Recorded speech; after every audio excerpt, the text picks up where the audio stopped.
Ok, alors on arrive maintenant au troisième cours pour l'introduction à la Kabbalah, en suivant ici un des rêves qui est le des rêves du Ramchal, et en fait qui résume l'approche du Harizal dans ces Sfarim qu'on est en train d'étudier, c'est-à-dire à la fois le Pitrei Chochma Vadat, et aujourd'hui on va voir un extrait dans un autre Sefer qui s'appelle Ilan HaKadosh, mais que le Ramchal a écrit en parallèle pour présenter d'une autre manière le même sujet, mais donc on peut suivre les deux en même temps. Et ce qu'on a vu jusqu'à présent, c'est les premières étapes de la création. Premièrement, le Tzimtzum, qui est la contraction originelle qui permet de faire apparaître le principe de la limite, le principe du limité, parce que avant le Tzimtzum, il n'y a que la lumière infinie, ce qu'on va revoir aujourd'hui.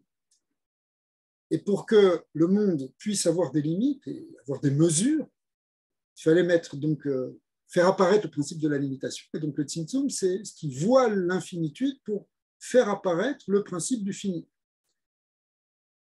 Donc le symbole qui est utilisé, c'est le symbole du cercle, c'est-à-dire que la lumière de l'En-Sof se contracte au-delà d'un cercle et laisse vacant un cercle qu'on appelle aussi Chalal Hapanou, un espace vide.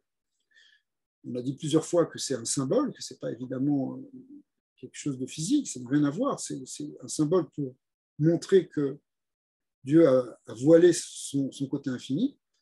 Et à partir de là, dans cet espace qu'on voit comme un espace vide, eh bien, il va être émané à partir de l'extériorité du cercle, à partir du Or Ein Sof qui est à l'extérieur du cercle, va être émané un rayon de lumière qu'on appelle Kav Or Ein Sof. Cette lumière, c'est la lumière infinie qui vient justement du plan infini, et qui, en rentrant dans ce cercle, au fur et à mesure de sa descente, fait apparaître ce qu'on appelle des séphirotes. Ces séphirotes, elles se structurent en deux types de séphirotes. D'une part, ce qu'on appelle les séphirotes de Higulim, c'est-à-dire des cercles. Au fur et à mesure que ça descend, ça crée un cercle, puis ça redescend, ça crée un deuxième cercle, concentrique, etc. On va arriver à des cercles de plus en plus fins, si vous voulez, plus petits. Et puis en même temps que ces cercles se dessinent, il y a des sphirotes qui se dessinent dans l'axe central du cave, qu'on appelle les sphirotes de Yosher. Alors, quand on dit qu'elles se dessinent dans l'axe central du cave, en réalité, elles s'articulent autour de ce cave.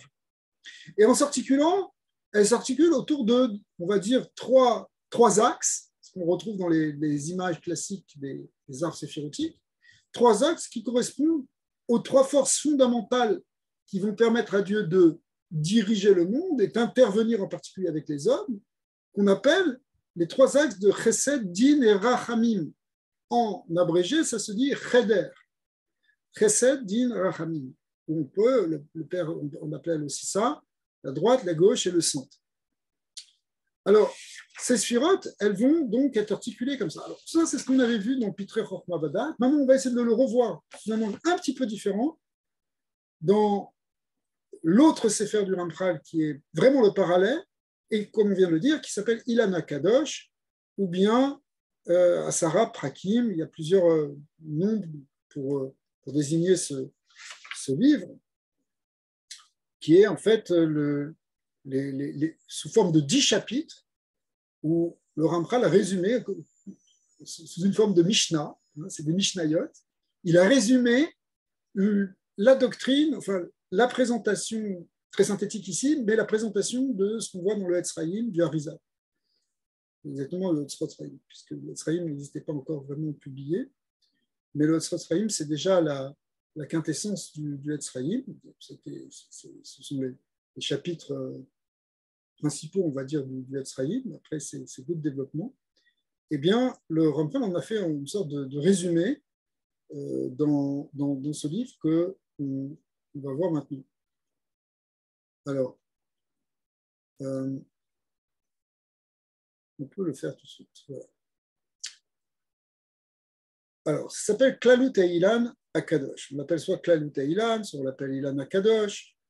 Ici, ils ont mis les deux titres. Klalut Ilan HaKadosh. Perek Rishon.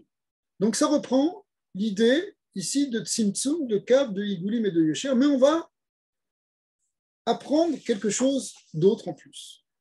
Alors, Hachelo Nivra Olam, Ayahu Shmo Echad. Ça, c'est ce qui est marqué dans le Pirkei de Rabbi Eliezer, qu'avant la création du monde, ce que nous, on comprend dans le langage arizalien avant le Tzimtzum, ouais. Donc avant le Tzimtzum, avant la création du monde, eh bien, il n'y avait que lui et son nom était un. C'est-à-dire, on ne va pas maintenant rentrer dans les détails parce qu'il y a beaucoup d'encre qui a été versée sur cette phrase, mais il y avait une union entre son nom et son essence. C'est-à-dire que son nom, c'est-à-dire sa manifestation, ce par quoi il va se faire connaître, c'était encore complètement voilé dans son essence, on va dire. Tout était en lui, et pour l'instant, on ne pouvait rien savoir de lui, puisqu'il ne se faisait pas encore connaître. Mais il s'est fait connaître au moment où il a commencé à créer. Et l'acte premier de la création, c'est ce qu'on appelle le Tzimtzum. Et là, hein, le Ramchal, chaque mot, il compte parce que c'est un résumé comme des Mishnayot, donc on peut être médaillé avec chaque mot. Ratsav et Tzimtzem oro livro kolabriot. Il a voulu contracter, et il a contracté pour créer sa lumière, pour créer toutes les créatures. Alors, qu'est-ce qu'on est médaillé ici? C'est le mot Ratsa. C'est-à-dire que l'acte de Tzimtzum, c'est quelque chose qui vient du Ratson Hachem. C'est même dans le Ratson, ça aussi, il y a eu énormément de pages qui ont été écrites par les Mekoubalim, le Raman Dipano, le Ramchal, enfin beaucoup ont écrit sur ça, le Admour Azaken, sur le fait que tout le Tzimtzum, c'est quelque chose qui se passe dans la volonté divine, au cœur de la volonté divine, ça vient de la volonté. En tout cas, ce n'est pas quelque chose d'obligatoire, c'est quelque chose que Dieu a voulu. Donc, c'est l'acte, en fait, de volonté de la création qui commence ici avec le Tzimtzum. Le Tzimtzum, c'est l'expression du désir de Dieu de créer. Ce désir de Dieu, il commence déjà par faire une place à l'autre. Et c'est ça le Tzimtzum, parce que tu veux créer, donc tu veux créer un autre. Pour créer un autre, eh bien, il faut lui laisser une place. Et le Tzimtzum, c'est je laisse la place à l'autre. Donc, il a contracté sa lumière, l'ivroa, kolabériot. Et c'est ce qui va se passer, c'est-à-dire, enfin, c'est ce qui va rendre possible l'existence de toutes les créatures. Qu'on parle des créatures les plus élevées, les plus célestes, les premières émanations, jusqu'aux créatures les plus basses et les plus matérielles. Tout ça est contenu déjà dans le Tzimtzum Rishon, c'est-à-dire il est contenu dans ce désir de vouloir créer. Quand Dieu il veut créer tout. C'est pour ça que quand on prendra le symbole, on symbolisera le Tzimtzum par un cercle, on dira que toute la création entière, tous les mondes, tous les plans se trouvent dans ce cercle. Parce que ce cercle représente l'espace de la création, représente en Dieu, si vous voulez, on pourrait dire comme ça, sa volonté de créer toutes ces choses-là. Et grâce à ça, Natan Lahem Makom, il leur a donné un espace. Il faut donner un espace de création, un niveau plus simple. Si tu veux créer quelqu'un, créer quelque chose, ça ne veut rien dire créer quelqu'un, mais ça veut dire, par exemple, ton enfant, tu veux qu'il grandisse, tu veux qu'il se développe, tu veux pas l'éteindre, tu veux pas l'étouffer, tu veux pas l'empêcher de s'épanouir. Au contraire, c'est ça ton but, a priori, si tu es quelqu'un d'à peu près normal. Donc, qu'est-ce que tu fais? Eh bien, il faut que tu lui donnes un makom, il faut que tu lui donnes un espace. Si tu ne lui donnes pas d'espace, que le gosse, il n'a jamais le droit de parler, il n'a jamais le droit de rien faire, aucune initiative, il doit obéir, il doit se taire, il doit être soumis. Comment tu veux que sa personnalité, elle apparaisse? Bien sûr, il faut d'un côté lui donner des limites, lui donner des règles pour que cette croissance, elle se fasse de manière harmonieuse et pas qu'elle penche dans quelque chose qui va le détruire. Mais en tout cas, donc il faut lui donner un certain cadre.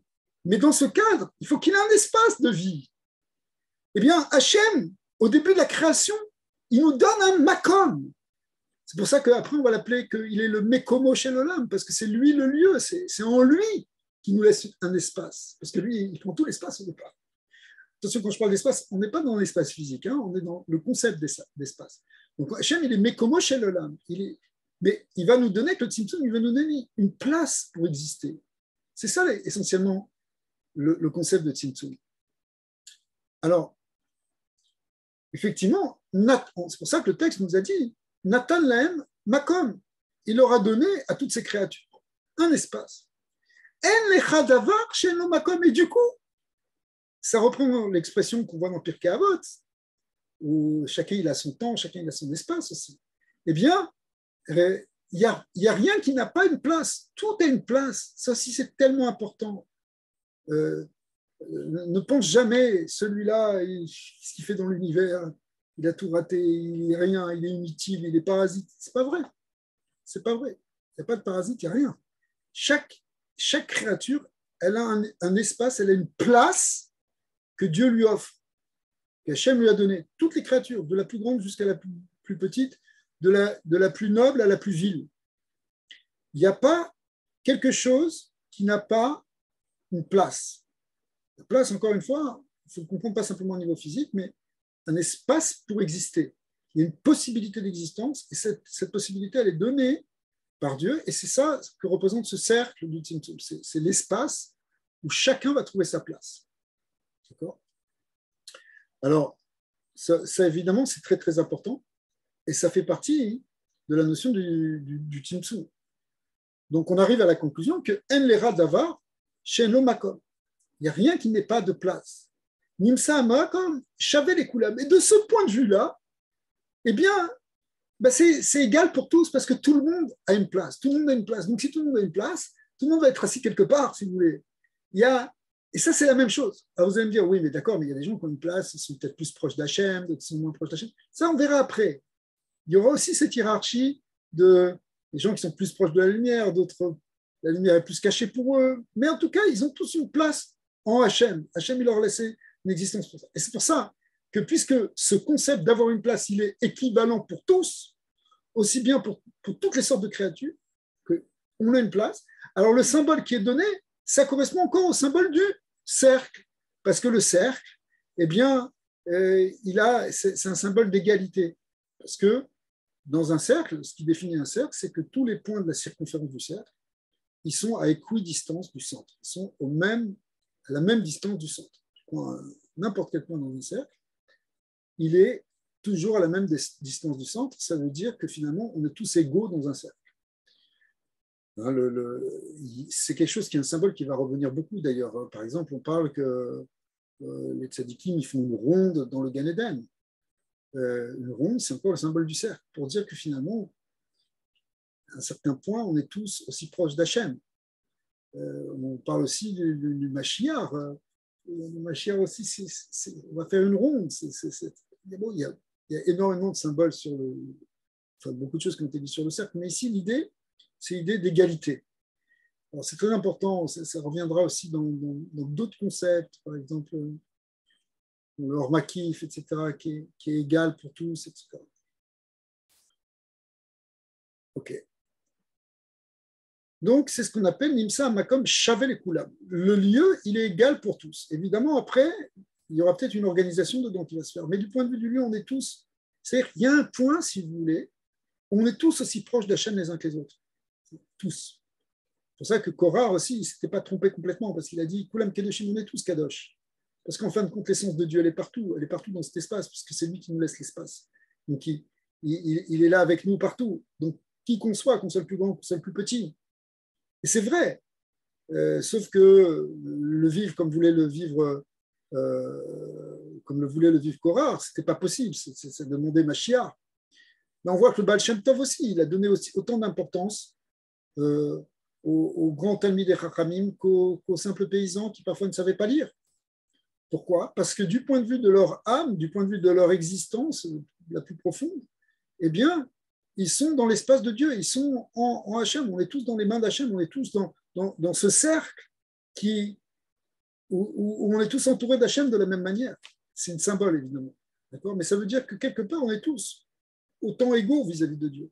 Ah, bien sûr, après, certains vont avoir des fonctions différentes. Bon, Moshe Rabbeinu, il a une fonction, et Korah, il devait avoir une autre fonction.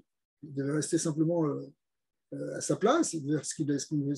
Chacun, il a sa place. Mais du point de vue absolu, on a tous cette équidistance vis-à-vis d'Hachem. On retrouve ça effectivement dans la Soukha. La soukha, on est tous entourés, enveloppés dans les bras d'Hachem. Et dans la soukha, ben, on a tous une place. Dire, le plus grand Talmid Chacham, il va s'asseoir dans la soukha, et le plus simple des Juifs, il va s'asseoir dans la soukha, et les deux vont faire la même mitzvah. C'est la même chose, d'accord? Bien sûr, un, il aura peut-être plus de kavanot, et donc il va peut-être s'approcher plus de certaines choses, mais à la fin de la journée, c'est la même mitzvah qu'ils ont fait l'un comme l'autre. D'accord? Donc, cette idée d'égalité, elle vient du fait qu'Akadosh Baruch Hu, il donne une place pour tous dans son monde et qu'il le donne d'une manière égale à tous.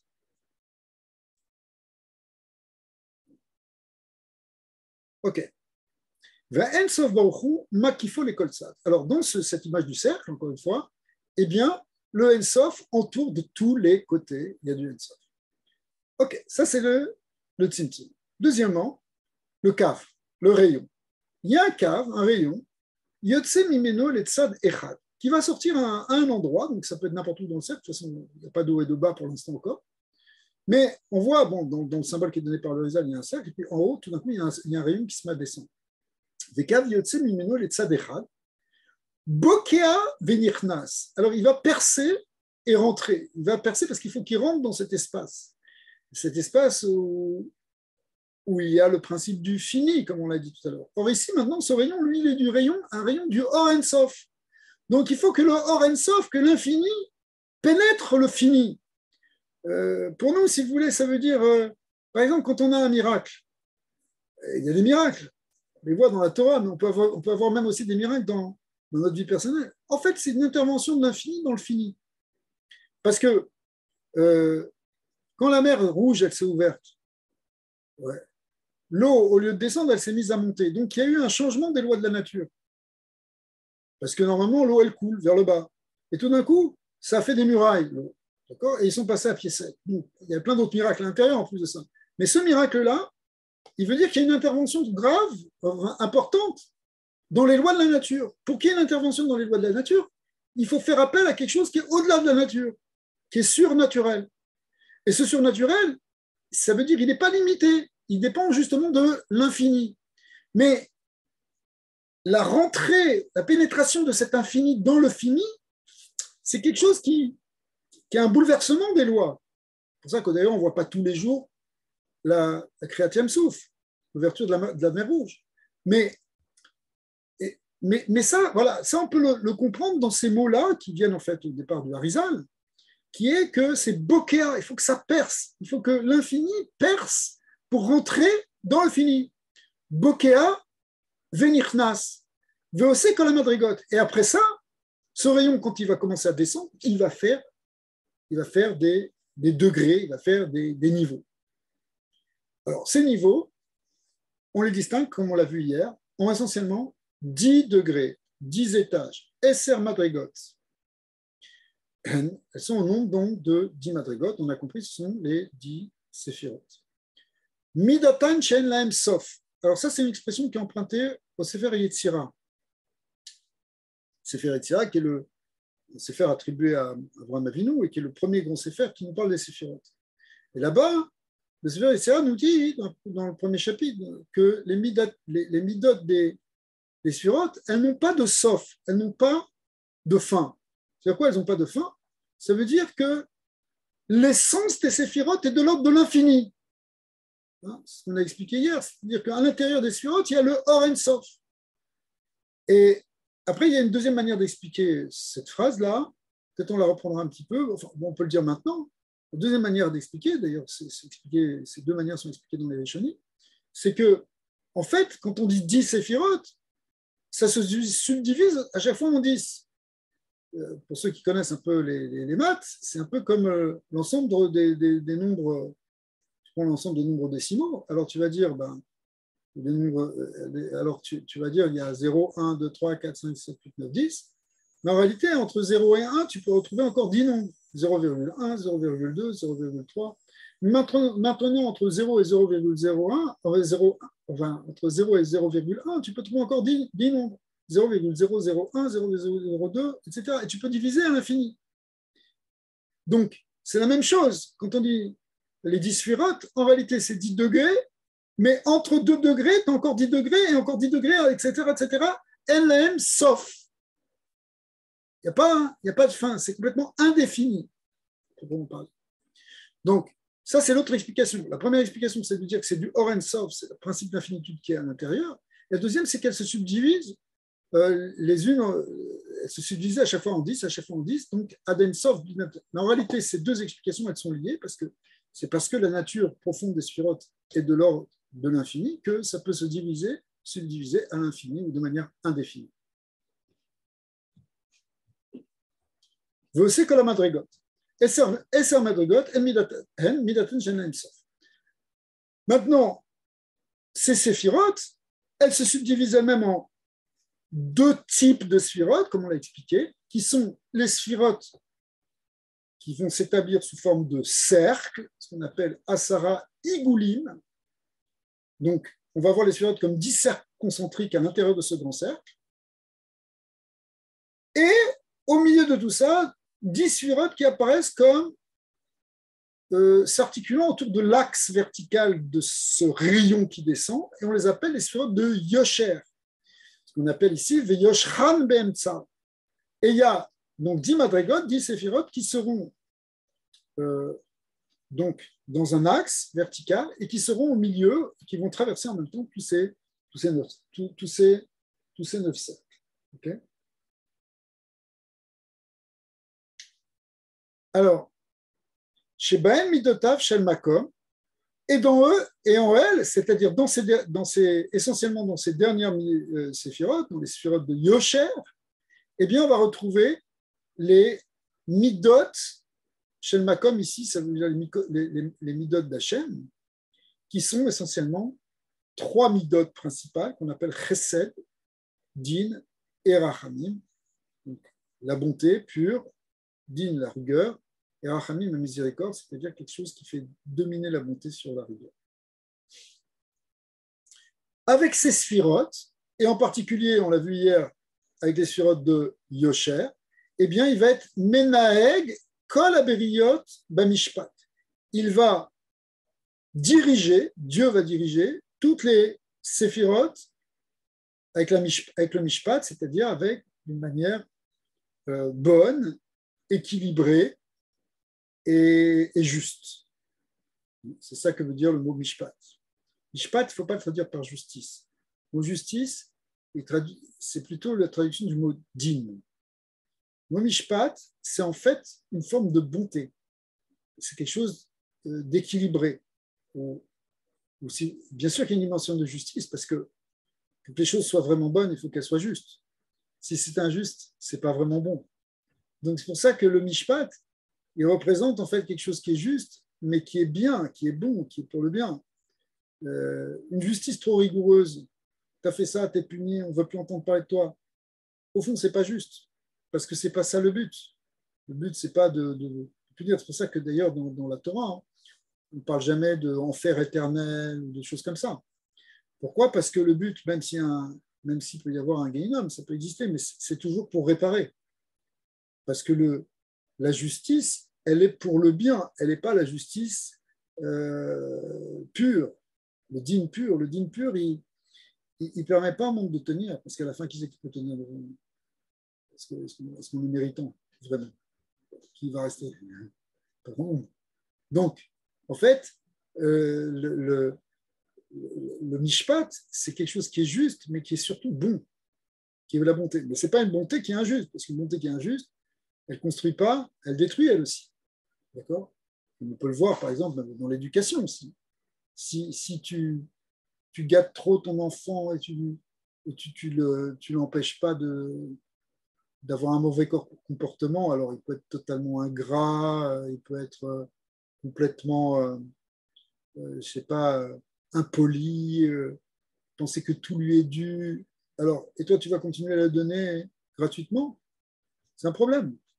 C'est un problème parce que c'est une bonté, mais qui n'est pas très juste. Et une bonté qui n'est pas très juste, eh ben, elle n'est pas vraiment bonne. Et à la fin, ça ne lui fait pas du bien, ton enfant. Parce que même lui, il n'arrive pas à devenir un adulte responsable et capable de de tenir les difficultés de la vie, etc. Parce qu'il pense que tout lui est dû et que tout doit être à son service. Donc, même si tu as été bon, en fait, tu n'arrêtais pas de lui acheter des cadeaux, mais en fait, ce n'était pas une vraie bonté parce qu'elle n'était pas tout à fait juste. Elle n'était pas juste, cette bonté. Elle n'était pas justifiée complètement. Donc, il faut faire attention de ne pas confondre la justice avec la rigueur. La justice, c'est une forme de bonté. C'est la vraie bonté, en fait. Et c'est ça qu'on appelle ici le mishpat. Et le mishpat, en fait, c'est la synthèse, justement, de ces trois forces de Chesed, Din et Rachamim. Lorsque Chesed, Din et Rachamim sont parfaitement équilibrés, lorsqu'on arrive à les utiliser comme il faut, eh bien, ça permet le mishpat, la vraie justice, le vrai bien dans le monde. Et Akadosh Baruch Hu, il utilise ses forces pour arriver finalement à dévoiler ce mishpat. Ce mishpat, mais aussi, à partir de ce mishpat, une très grande montée, comme on verra après, quelque chose qui est beaucoup plus grand que tout ça. En tout cas, c'est ainsi avec Chesed Din et Rachamim qu'il va y avoir pouvoir ce qu'on appelle le Srar Veonesh, la récompense et le châtiment. Je n'aime pas ces mots parce que ça fait vraiment ancien, mais ça veut dire les mérites et les démérites. Mashrir ou Ma'anish, ou Marzir Kol Ra'a Letova. Et là, alors là, bon, le Ramchal va développer ça dans plusieurs Ma'amarim, en particulier les Ma'amarim qui sont intégrés dans Dirba Marom, son très grand livre sur l'Aïdra Rabbah, où là-bas il explique que tout ça, c'est pour arriver à finalement transformer le mal, que le mal il devienne aussi du bien.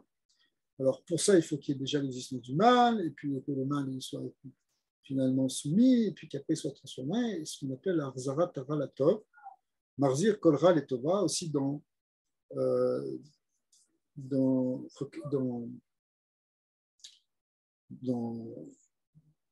Dat Tevula, c'est Mechila, et évidemment, c'est aussi beaucoup expliqué cette notion. Mais le shoresh dans la Kabbalah, il est dans la Dirbanan. Umevi Beriotav Virtsono. Et il amène, grâce à cela, ces créatures vers son bien. Il a un ratson au départ, puisqu'on a vu que l'acte de créer, c'était ratsa, il a voulu. Et parce qu'il a voulu, eh bien, finalement, quand il y a une volonté, il y a un but, il y a une finalité. Et donc, le monde, il va être créé, et il va être développé, puisqu'il va être dirigé ensuite vers un certain but pour arriver le monde, amener les créatures à son Watson qui était là au départ. Vechen ou Omer, et effectivement, il y a un verset qui dit Ani Rishon, Ve'ani Acharon, Uni Baladi, En Elohim. Je suis le premier, c'est-à-dire j'étais là avant le Tzimtzum. Ve'ani Acharon, je serai là à la fin de la création. Ce sera toujours le même moi, c'est le même Ani, c'est toujours Dieu. Umi Baladi, En Elohim, et entre les deux, il n'y a pas d'autre Dieu, c'est-à-dire il n'y a pas d'autre force. Et ça représente, alors là, encore une fois, dans les Mahamarim de Dirba Marom, dans Reshav Sofa, dans Rimat Yadi, là-bas, il explique largement, très très profondément, les différentes étapes de la création, ce qu'on appelle la Resha, le début, la Sefa, la fin, et l'intermédiaire, le Emtsa, et à la fin, le Yehud, il explique ce qu'on appelle le Yehud Emtsa, c'est ce qu'on doit faire pendant tout le temps intermédiaire pour transformer les choses. Et ensuite, le Yehud Resha Vesofa, qui représente l'idée de dévoiler à la fin ce qui était là au début, c'est-à-dire le Tov véritable, la vraie volonté divine qui était là dès le départ, qui va se retrouver maintenant dans la fin, c'est-à-dire dans le monde de la création, dans le monde des hommes. Ça correspond aussi, dans un autre lachon, à la finalité de la création qui est expliquée dans le Balatania, qui est de ce qu'on appelle Dirab et Tartani. Ramchal, il explique plus sur le lien de dévoilement de son unité, Gilo Yehud et Arzarat Aralatov, mais les Maaseh, en réalité, ça se rejoint. Comme Mashibara Kadosh Bukhu Bolomo, le Baro est là, l'Irvodo, Shenemar, Kol Anikra Bishmi, l'Irvodi, Barativ, Yatsativ, Afasitiv, Veomer, Hashem Imlor, l'Amzaed. Donc, ce sont des psukim aussi qui sont connus, des qui expliquent que, eh bien, Kadosh Bukhu a tout créé pour son kavod. c'est-à-dire pour le dévoilement de son kavod, qui est la première manière de comprendre l'idée de création du monde, que Dieu se révèle grâce à la création. Et dans ce verset, on voit apparaître 4 niveaux, c'est-à-dire Kohen Krab Bishmi, d'abord le nom, oui, qui va correspondre, le nom d'Hachem, ça correspond au Olam Hatzilut. Ensuite, Barativ, c'est-à-dire, ça veut dire c'est le Olam Abriya, Yatzartiv, c'est le Olam Yitzira, Afasitiv, c'est le Olam Asiya. Donc en fait, dans ce verset, il y a le programme en même temps que cette structure de 10 sphirot qui se dévoile dans cet espace de création, en fait, cette structure de 10 sphirot, elle va s'organiser et elle va organiser 4 mondes, on appelle Atzilut, Briya, Yetzira et Asiya, qui vont correspondre d'ailleurs aux 4 lettres du Shem, Yud, Ke, Vav, Ke, du tétragramme. Et ce modèle, cette structure, c'est ce qu'on va retrouver après dans tous les univers, dans tous les plans. Ok. La deuxième Mishnah, elle correspond à quelque chose qu'on n'a pas encore tout à fait fait. Donc maintenant, on va revenir dans l'autre livre, Shar et Rampal. Donc ça nous a permis de revoir sous un autre angle bien ce qu'on avait vu dans Pitrei Chorma Vadat, et maintenant on peut revenir dans Pitrei Chorma Vadat. Alors, Pitrei Chorma Vadat, ça commence, on est arrivé au chapitre 29, qui est où on va présenter la première structure de Séphirot qui va s'établir. En tout cas, la première structure qui est expliquée dans le Etzraïm, parce que, en fait, il y a d'autres endroits où Raphaël Vital n'a pas développé, mais d'autres Sfarim où le Harizal parle aussi d'autres structures sphérotypes qui précèdent même cette structure qu'on va voir maintenant. Mais de manière courante, on explique que c'est la première structure. Cette première structure, elle s'appelle, alors d'un nom, il faut s'habituer un petit peu parce que ça peut être un peu gênant au départ la première fois qu'on entend ça. Cette structure de Séphirot, on l'appelle Adam Kadmon. Donc Adam Kadmon, il ne faut pas s'imaginer n'importe quoi ici. Adam Kadmon, il faut comprendre dans le langage, en tout cas du Ari HaKadosh ici, et du Ramchal, et de tous ceux qui ont suivi, c'est une structure de Séphirot. C'est un groupe de 10 Séphirot qui sont très, très, très élevés, qui sont très proches du Ensof, on pourrait dire, qui sont tout en haut du cave, tout en haut c'est-à-dire, elles sont encore complètement dans l'unité divine, on pourrait dire. Et la question, c'est, si vous vous posez la question, vous vous demandez pourquoi ça s'appelle Adam Kadmon, puisqu'on n'est pas encore du tout dans l'âme, on est quelque chose on est dans les toutes premières émanations. On va voir que même les réceptacles de ces sphirotes, ils sont tellement fins qu'on ne peut pas vraiment parler de réceptacles, c'est de la lumière pure, on pourrait dire.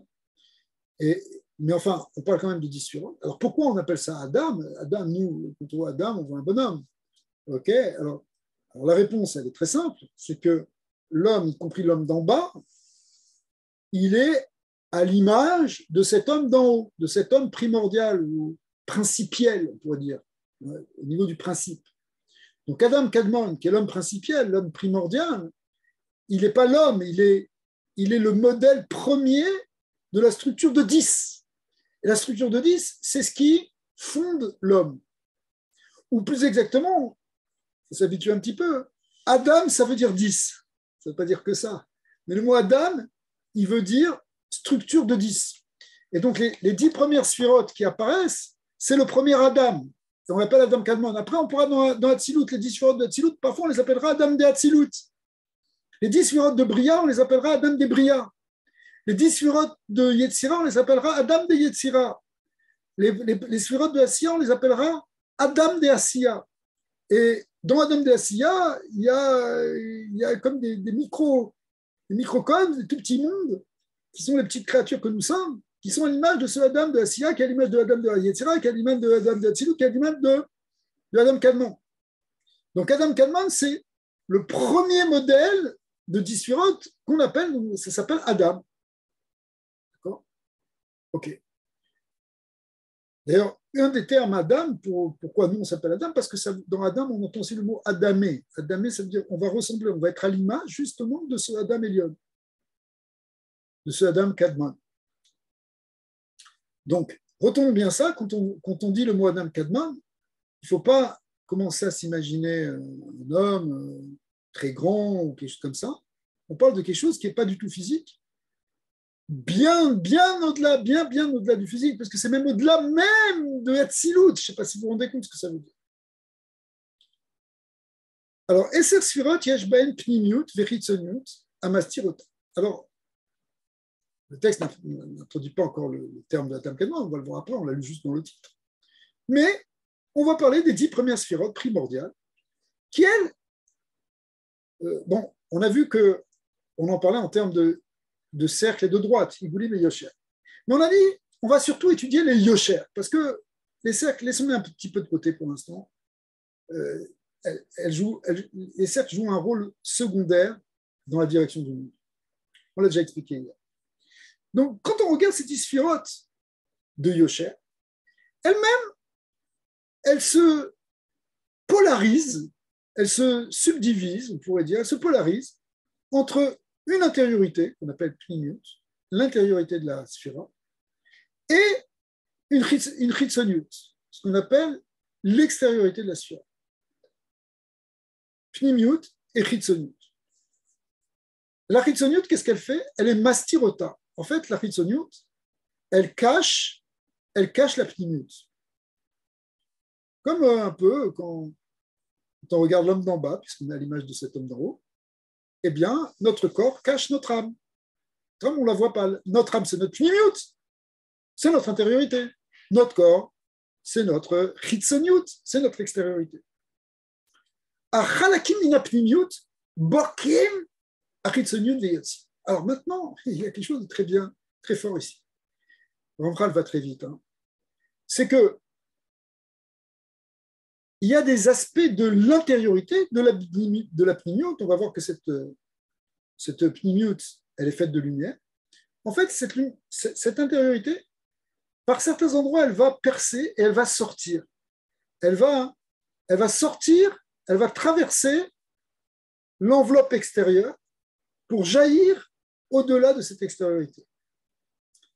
Alors, de là, on va voir après des lumières qui vont sortir de cet Adam Kadmon. Bon. Je reprécise, parce qu'il faut le préciser de temps en temps, que tout ça, ce sont que des symboles. Donc, il faut apprendre à travailler dans l'abstrait. C'est pour ça que le Baal Shem Tov était quand même un petit peu méfiant d'enseigner la Kabbalah n'importe comment, parce que si on commence à le voir d'une manière concrète et trop physique, ce qu'on appelle faire une idgashmut, qu'on matérialise des symboles, c'est un problème. Parce que on oublie qu'on est en train de parler de choses qui sont totalement abstraites, qui sont des modèles, qui sont des principes de l'univers, mais qui sont au-delà de l'univers. Mais maintenant qu'on a rappelé cette précaution, on peut re-rentrer dans le symbole et le voir, comment il va évaluer, comment il va manger, comment il va bouger. D'accord ? Alors comment il bouge, ce symbole ici, c'est qu'on a une extériorité, et on a une intériorité. Et l'intériorité sort et traverse des parties de cette extériorité. Alors, on va voir qu'est-ce que ça veut dire et à quels endroits ça traverse. Qu'est-ce que ça va générer? Eh bien, on va le voir en fait même dans les chapitres qui vont suivre. En tout cas, Bokim Achitzonyutam Veyotsim. Il y a quelque chose de l'intériorité qui sort et qui va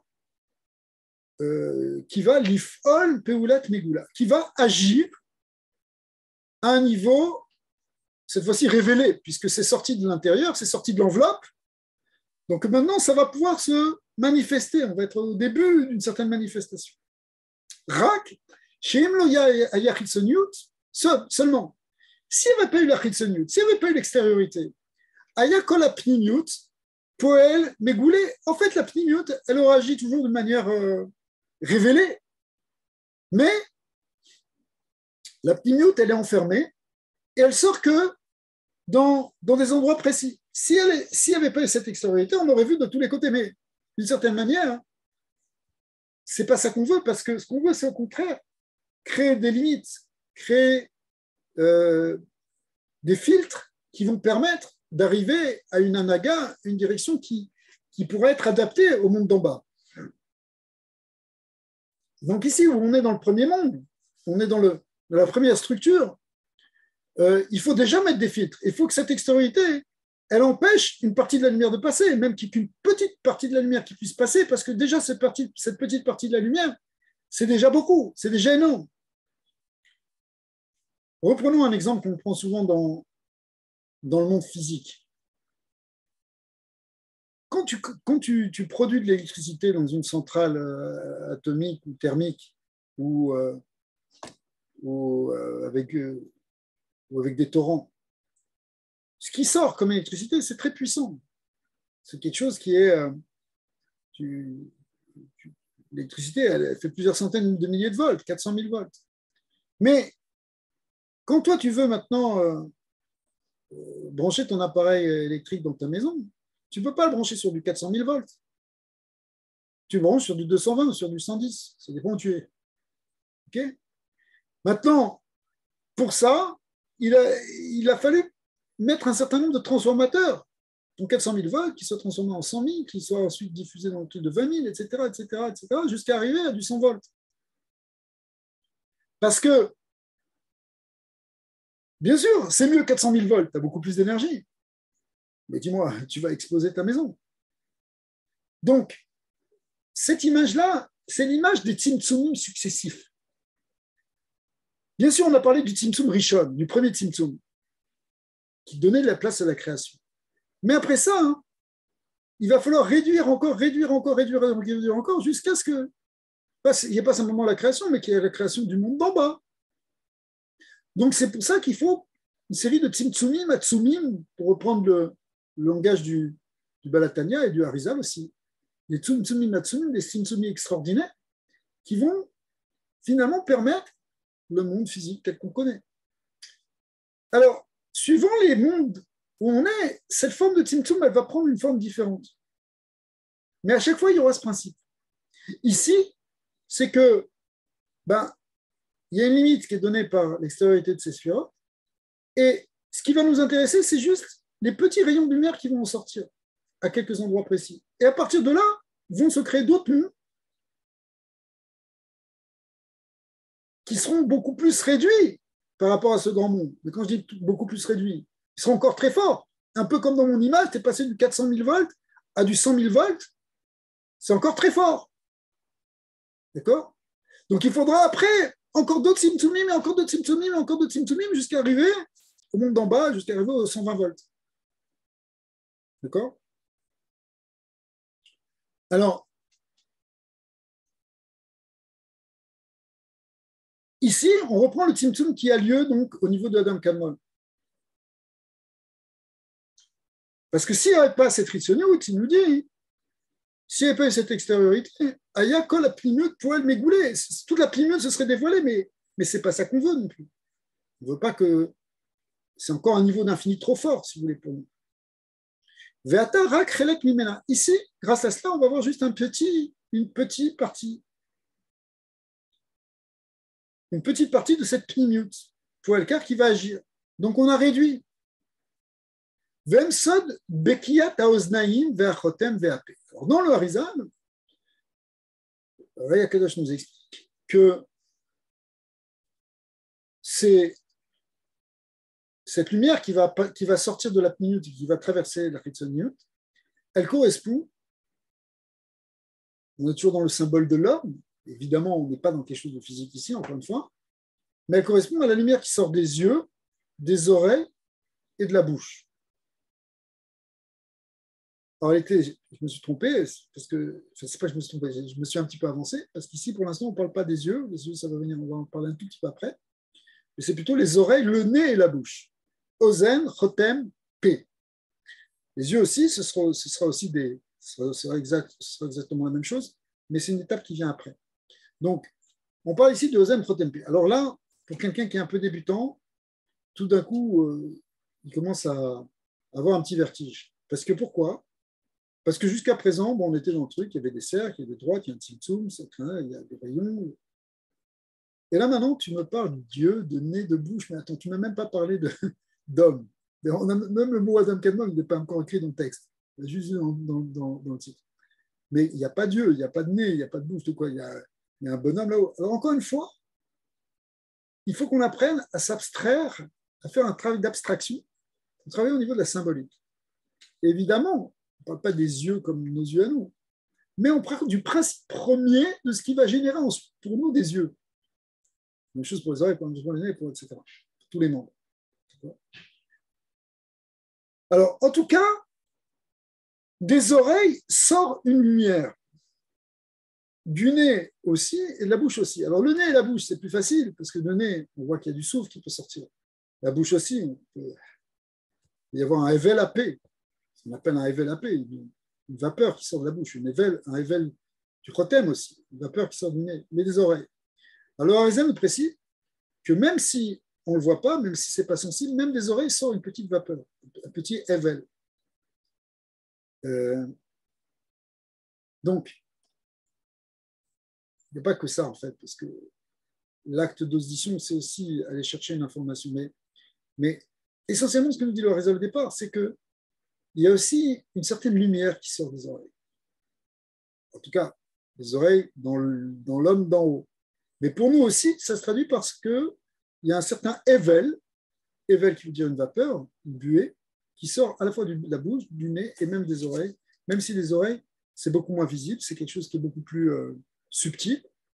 Et donc, on n'a pas une perception directe, mais peut-être qu'avec des appareils un peu sensibles, on pourrait détecter une certaine émanation qui sort de l'oreille. Donc, ce qu'on appelle Bekiyat Aoznaïm, la percée qui se fait au niveau des oreilles, du nez et de la bouche.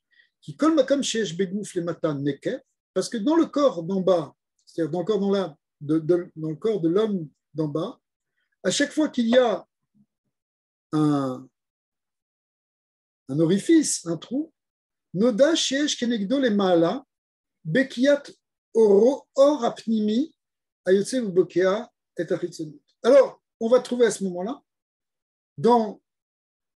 chaque fois que ça veut dire, en fait, ce qu'il nous dit, c'est qu'à chaque fois que tu regardes un être d'en bas, tu prends un homme, il a des yeux, donc il a des orifices, les yeux, le nez, la bouche. Alors sache que si on a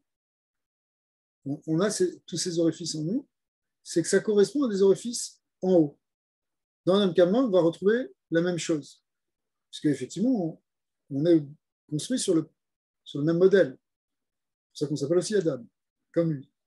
Donc, Adam Kalman, c'est purement de la lumière absolue, mais malgré tout, ça se divise entre Pnimut et Chitzoniut, comme nous, on a la Pnimut et la Chitzoniut. Et de même qu'on a des orifices, forcément, c'est qu'il y a des orifices aussi. Là, pour l'instant, on parle des orifices du visage, mais en réalité, après, on parlera d'autres choses. Du tabour, du yesod, du fort. Alors, et en haut, ça se traduit par le fait qu'il y a des orifices qui correspondent à quoi? Qui correspondent à la Bekiyat Or Apnimi Ayotse Bokea. Ça correspond à cette lumière qui sort de l'intériorité et qui traverse la couche extérieure. Et Bokea est Achisoni, Yotse ou Poel Migoulé, et qui va agir maintenant de manière dévoilée. Veine et Sersfirot Aele Malou Kol Halal. Alors, les 10 premières spirotes de Adam Kadmon, elles remplissent à elles seules déjà tout le halal. Alors, vous allez me dire, si ça remplit tout le halal, ça veut dire elles remplissent en fait toutes les possibilités déjà d'existence. Tout est contenu dedans. Après, on va voir que les autres spirotes qui vont sortir, justement, qui vont sortir des yeux, etc., c'est quelque chose qui va être en plus, qui va être à l'intérieur même de cette Adam Kadmon. Quand je dis l'intérieur, c'est dire à l'intérieur, au cœur de ces sphirotes de Adam Kadmon. Et donc, ces 10 sphirotes d'Adam Kadmon, elles correspondent au Shoresh Klali, c'est ça le mot. Le mot c'est Shoresh. Un Shoresh Klali, ça veut dire quoi? Ça veut dire c'est la racine globale, générale de tout. C'est la racine global, ces 10 sphirotes, c'est le principe, pour le dire en français, c'est le principe universel de tout ce qui va suivre. Venikra Adam Kadmon. On va l'appeler Adam Kadmon. Alors, il faut s'habituer parce que souvent on ne dira pas le mot Adam Kadmon, on dira juste Ak, qui veut dire Aleph Kouf, et Rachetevot, initiales d'Adam Kadmon. Donc, Adam Kadmon, c'est en fait donc, ce principe général, ces 10 sphirotes primordiales qui incluent après tout ce qui va se passer.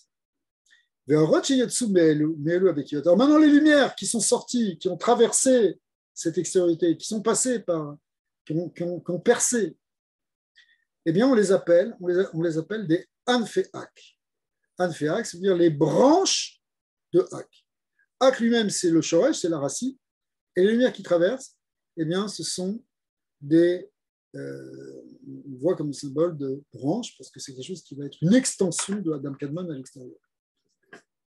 Et c'est de là, à partir des Anfeak, des Anfe Adam Kadmon, que seront structurées toutes les autres sphirotes de Hatzilut, etc.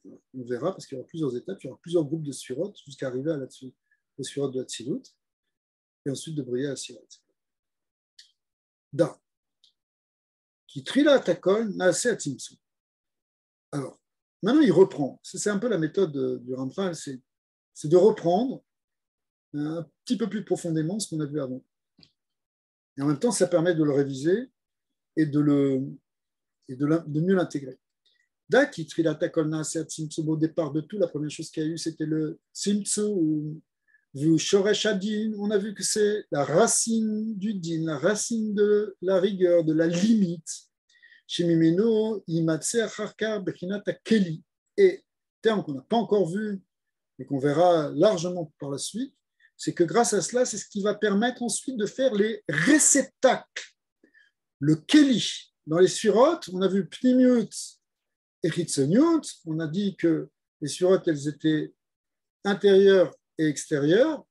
La Pnimiut des sphirotes, de manière générale, c'est la lumière qui est dans les sphirotes, ce qu'on appelle le or, la lumière.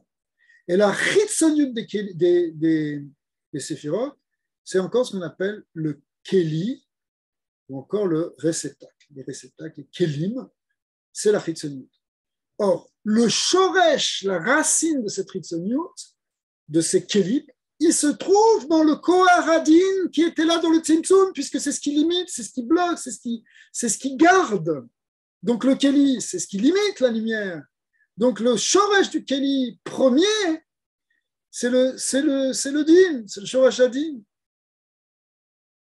Mais évidemment, tant qu'on est dans ce niveau-là, on ne peut pas encore parler de Keli. Pourquoi ? Parce qu'on est juste dans le Shoresh du Keli, on est dans le principe du Keli. Alors, ce Keli ne se révèle pas tout de suite. Qui a hart saito, itril leitpachet bo, amaatzil bebechinat piulotav besurot. Parce que, en réalité, c'est une fois qu'il va sortir, c'est-à-dire après que le Tzimtzum il a commencé à faire son effet, eh bien, il va commencer à agir, le Ensa va commencer à agir à travers ses sphirotes. Mais pour l'instant, ça s'appelle Soda Cave, on n'est encore que dans le cave. Alors, ici, il n'introduit pas tout de suite, ça va venir un peu après, hein, un terme qu'on appelle le Réchimou. Réchimou, on peut en parler déjà un petit peu maintenant, parce que le Réchimou, c'est.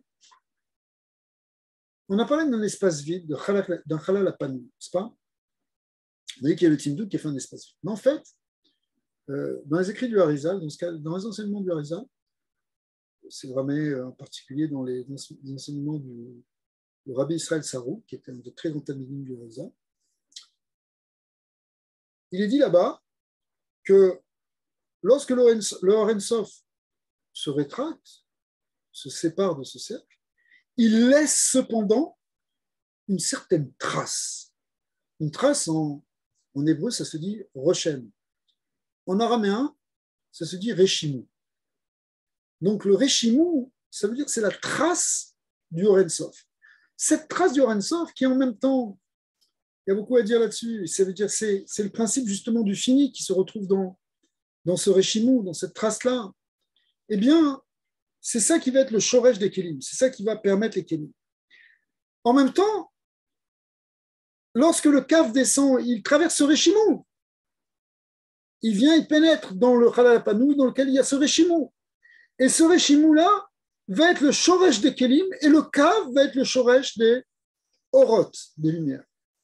Puisqu'on a expliqué que les Sphirot, elles se polarisent entre Or et Kélim, mais le shoresh premier de Or et de Kélim, c'est Kav et Réchimou. Ou Kav et Chalal Panou, si vous ne voulez pas employer le terme de Réchimou. Alors, on va faire encore un petit peu, on va essayer de finir ce paragraphe.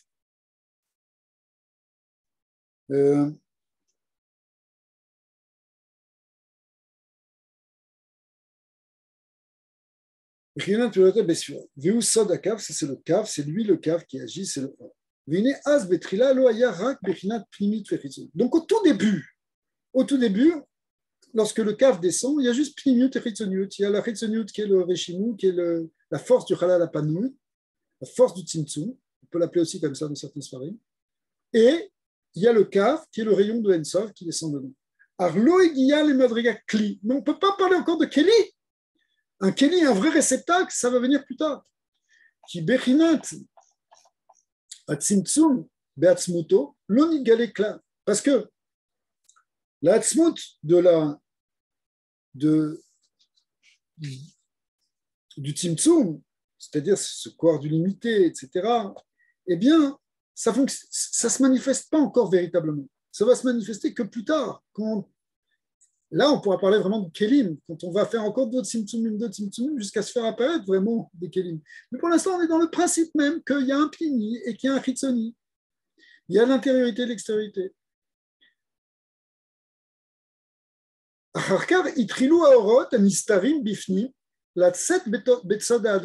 Après ça, donc, eh bien, les Orot, elles vont sortir sous forme de Hanafim, ce qu'on appelait l'Anfé Adam Kalma.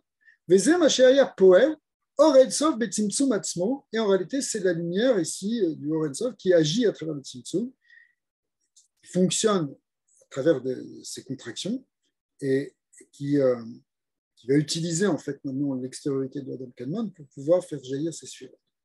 Mais on va reprendre, on verra ça un peu plus dans les chapitres qui nous suivent. Donc, ce n'est pas le moment encore trop de développer ça. Donc, c'est ce qui est représenté ici parce qu'on a dit que cette lumière, elle traverse, elle sort. C'est un peu si on peut dire que lorsque la lumière sort et traverse l'extériorité de Adam Kalman, elle prend un petit peu avec elle de cette extériorité et donc ça l'épaissit. Et donc, la lumière de ces nouvelles sphirotes qui vont se constituer, elle sera plus atténuée que celle qui était au départ. Et les kélim vont pouvoir commencer à apparaître. La chitzoniut sera encore plus forte. Donc, un certain nombre de tzimtzumim vont permettre de faire apparaître les choses vraiment entre or et kélim. Ce sont des étapes qui vont venir petit à petit, à force de rajouter des couches. C'est un peu comme si, on voulait faire traverser une lumière, on lui faisait traverser des filtres successifs. Au fur et à mesure qu'elle traverse un filtre, à chaque fois, elle s'épaissit un peu plus, cette lumière. Donc, quand elle s'épaissit complètement, là, on peut parler vraiment d'obscurité, on peut parler de kélim. Mais cette idée de traverser l'extériorité, c'est venir emporter un petit peu, justement, de la chitzoniut avec elle.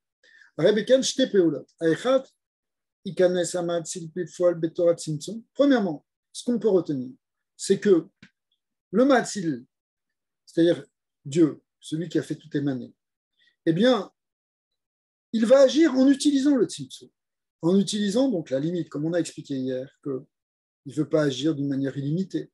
Lui est illimité, mais son action, il veut la contracter, il veut la limiter par rapport à des créatures qui vont être toutes limitées. Donc ça, c'est la première chose, c'est qu'il utilise le Tzimtzum pour fonctionner. Hachenit, Peolotav betzimtzum atzmo,